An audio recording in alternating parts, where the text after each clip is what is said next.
Hey guys, iNobody'sHelp here. Welcome back to the channel. Today I want to talk about iOS 13.5. This is my usual follow-up. You guys already know, 24 to 48 hours later after using the software to give you guys additional details on whether you should update or not to the latest OS. Now, there's some great news overall. There's only one thing I need to address.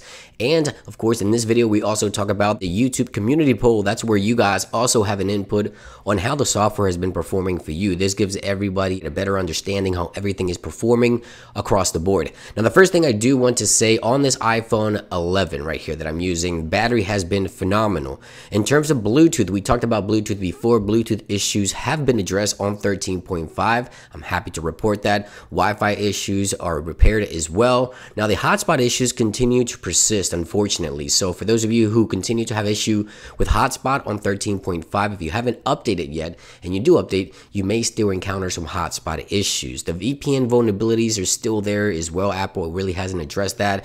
And the text message bug has definitely been addressed with this software. Now, if you haven't updated just yet, the update will be approximately 3.5 to 4 gigs. And as I always say, guys, this is just overriding the entire OS. You're not going to be losing 3 gigs from your device. But let's head on over quickly to the YouTube community poll, because this is where things get interesting. There's a lot of great comments here, and I like the feedback. Thank you for everyone that voted and participated here. Of course, the question is, how is iOS 13.5 working for you? Now, it's great. Got a 59%, which is great. That is the #1 top answer here. Number 2, it's okay, but some bugs, a 10%, not good, a 3%, and some of you guys, a 28%, are not running the software, and that's 4,200 votes approximately here. But let's take a look at some of the comments here. Already noticed battery, 30 to an hour of screen time extra. Snappy performance compared with iOS 13.4.1. iPhone 10 with 88% battery health. So iPhone 10 users, it looks like you guys are having a great experience overall with performance and battery as well. Now, you guys can also anticipate my weekly follow-up, which is coming, of course, next week, where I'll go deep dive into the battery performance as well. I need more days to test the battery thoroughly.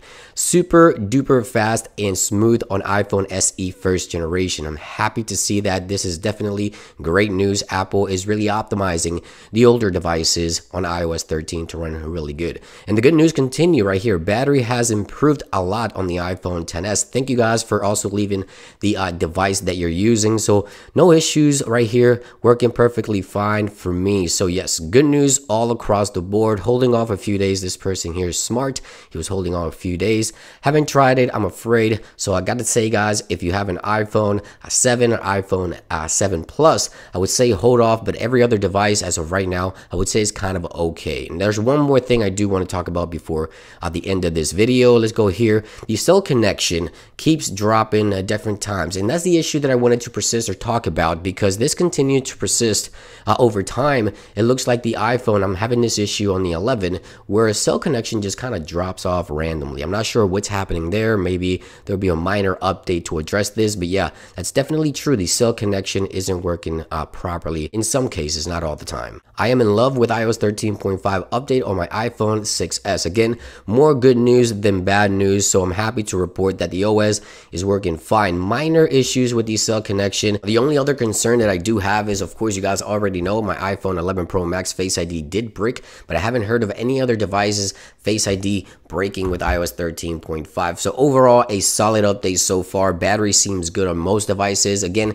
expect my weekly follow-up on iOS 13.5 coming up here in the next couple of days, where I take a deeper dive in regards to battery. But everything else, guys, is good to go. Green light to update. If you have an iPhone 11 Pro, just keep in mind that that issue did happen to me. It might be an isolated incident, but just to keep that in the back of your mind. Thank you for watching today's video, guys. Have a great day, and I'll see you real soon. Peace.